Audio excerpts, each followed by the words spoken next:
क्या आपने कभी सोचा कि सौर मंडल में अन्य ग्रहों की जमीन कैसी है, वहां का वातावरण कैसा है, और क्या पृथ्वी के अलावा किसी अन्य ग्रह पर जीवन बसाना मुमकिन है, और वह कौन सा ग्रह है जहां एसिड की बारिश होती है? ऐसा जानलेवा। ये एसिड जिसकी एक बूंद इंसान के पूरे हाथ को जला सकती है। वहीं दो ग्रह ऐसे भी है जहां पानी की नहीं बल्कि डायमंड्स की बारिश होती है। आज हम सौर मंडल से जुड़े इन्हीं रहस्यों से पर्दा उठाएंगे और हमारे पड़ोसी ग्रहों के बारे में करीब से जानेंगे। चलिए हम अपने सफर की शुरुआत करते हैं। सूर्य के सबसे करीबी ग्रह बुध यानी मरकरी से, जो सूर्य के सिर्फ 58 मिलियन किलोमीटर की दूरी पर स्थित है। इस वजह से यहाँ की जमीन, वातावरण, तापमान से लेकर दिन की लंबाई तक हर पहलू पर सूर्य का प्रभाव पड़ता है। बुध की जमीन काफी उबड़-खाबड़ है। यहाँ कई बड़े-बड़े खड़े हैं क्योंकि सौर मंडल की उत्पत्ति से लेकर आज तक में अनगिनत मीटरॉइड्स, एस्टेरॉयड और बड़े-बड़े पत्थर सूर्य के आकर्षण की वजह से उसकी तरफ खींचे चले आते हैं और रास्ते में बुध से टकरा जाते हैं।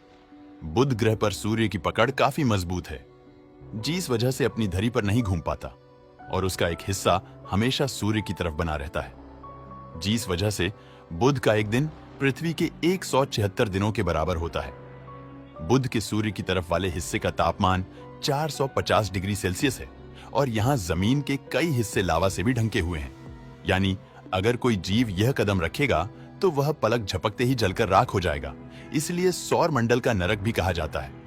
अब बात करें सौर मंडल के दूसरे ग्रह शुक्र यानी वीनस की, तो यहाँ की जमीन तो पृथ्वी की तरह ठोस है, लेकिन फिर भी वैज्ञानिक आज तक शुक्र की सतह को ठीक से नहीं देख पाए हैं, क्योंकि शुक्र के ग्रह में आसमान में करीब 30 किलोमीटर मोटे सल्फ्यूरिक एसिड के काले बादलों की परत मौजूद है, जिस कारण शुक्र ग्रह पर एसिड की बारिश होती है। ये वही एसिड है जिसे छूने मात्र से किसी भी जीव की त्वचा जल जाती है। इसलिए कोई भी इंसान शुक्र ग्रह पर कदम नहीं रख सकता। वहीं ये बादल इतने मोटे हैं कि शुक्र पर आई सूर्य की गर्मी को रिफ्लेक्ट होकर फिर अंतरिक्ष में नहीं जाने देते। वहीं शुक्र ग्रह के वातावरण का 20% हिस्सा कार्बन डाइऑक्साइड से बना हुआ है, जो कि ग्रीन हाउस इफेक्ट पैदा करता है। साथ ही यहाँ 20 किलोमीटर से बड़े 1000 से ज्यादा ज्वालामुखियां हैं जो एक्टिव हैं। इसके अलावा जो आए दिन गर्मा गर्म लावा छोड़कर उसे बाहर फेंकती रहती है और शुक्र की 60% जमीन गर्म लावे के साथ ढके हुई है। इन सभी कारणों की वजह से 24 घंटे 365 दिन शुक्र का तापमान 460 डिग्री सेल्सियस से भी ज्यादा रहता है। इसलिए इसे सौर मंडल का सबसे गर्म ग्रह कहा जाता है। इसके बाद बारी आती है सौर मंडल के तीसरे ग्रह यानी हमारी पृथ्वी की, जो इंसानों द्वारा खोजा गया पूरे ब्रह्मांड का इकलौता ऐसा ग्रह है जिसके पास जीवन को सपोर्ट करने के लिए हर क्वालिटी है। पृथ्वी का 71% हिस्सा पानी से ढका हुआ है, जबकि बाकी बचे 29% हिस्से में घने जंगल, पहाड़, खेत, रेगिस्तान और बर्फीले चट्टानें मौजूद हैं। यहाँ पानी तरल अवस्था में मौजूद है, वातावरण में पर्याप्त ऑक्सीजन है, सूर्य की रेडिएशन को रोकने के लिए ओजोन लेयर है और पृथ्वी की हम जितनी तारीफ करें उतनी कम है। अब हम सौर मंडल का चौथा ग्रह मंगल यानी मार्स, जो एक समय पर पृथ्वी जैसा ही हरा भरा ग्रह था। यहाँ पानी के महासागर बहते थे, शायद जीवन भी पनपता होगा, लेकिन फिर हुई एक बहुत बड़े ग्रह की टक्कर, जिसकी वजह से मंगल ग्रह का बैलेंस बिगड़ गया था, जिससे सतह पर मौजूद ज्वालामुखियों से लावा उछल उछलकर बाहर फेंकने लगी, जिससे मंगल ग्रह के महासागरों में मौजूद पानी भाप बनकर ऊपर उठने लगा और सदा सूखने लगा और वातावरण से ऑक्सीजन खत्म हो गया और मंगल ग्रह पर जीवन का अंत हो गया। आज मंगल की जमीन पर काफी ज्यादा मात्रा में आयरन और खनिज पाए जाते हैं और इसी आयरन की वजह से यहाँ की सतह लाल है, जिस वजह से इसे रेड प्लेनेट कहा जाता है। मंगल ग्रह पर कई छोटे बड़े कंकड़ और चट्टानें हैं। यहाँ का वातावरण काफी पतला है और मैग्नेटिक फील्ड ना के बराबर है, लेकिन फिर भी वैज्ञानिक मंगल ग्रह को ही जीवन बसाने के लिए सौर मंडल का सबसे श्रेष्ठ ग्रह पृथ्वी के बाद मानते हैं, क्योंकि दूसरे ग्रहों की हालत तो इससे भी ज्यादा बुरी है। और अगला ग्रह आता है बृहस्पति यानी जुपिटर। यह सोलर सिस्टम का सबसे बड़ा ग्रह है, जो पूरी तरह से गैस और तरल पदार्थों से बना है और इसका आकार इतना बड़ा है कि इसके अंदर 1300 पृथ्वी समा सकती है। बृहस्पति का वातावरण 90% हाइड्रोजन और 10% हीलियम से बना हुआ है। यह बृहस्पति ग्रह के अंदर हजारों किलोमीटर की गहराई तक फैला हुआ है और नजदीक से देखने पर यह तूफानी बादल के रूप में दिखाई देता है। वहीं जैसे जैसे आप जुपिटर की गहराई में जाएंगे तो आपको हाइड्रोजन के बड़े महासागर देखने को मिलेंगे, जो प्रेशर की वजह से लिक्विड फॉर्म में तब्दील हो गए हैं। इस ग्रह को सोलर सिस्टम का वैक्यूम क्लीनर भी कहा जाता है, क्योंकि यह सौर मंडल के दाखिल होने वाले बाहरी उल्कापिंडों और धूमकेतु जैसे पदार्थ को अपनी तरफ खींच लेता है और अपने अंदर समा लेता है। बृहस्पति के बाद सोलर सिस्टम का छठा ग्रह है शनि यानी सैटर्न। ये भी जुपिटर की तरह गैस जायंट है। हालांकि शनि के चारों ओर एक खूबसूरत रंग दिखाई देते हैं, जो जमी हुई बर्फ और चट्टानों के छोटे छोटे टुकड़ों जैसे ठोस पदार्थों से बनी है।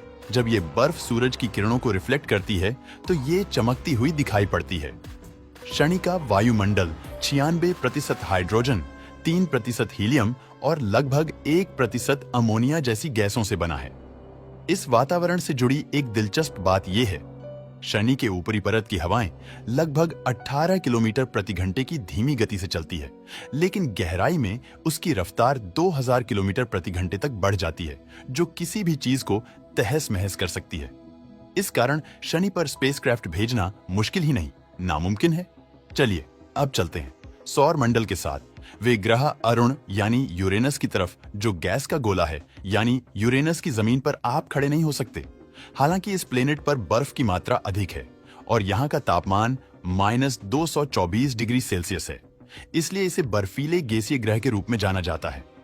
वातावरण की बात करें तो इसका वायुमंडल में 83% हाइड्रोजन, 15% हीलियम और 2% मीथेन गैस मौजूद है।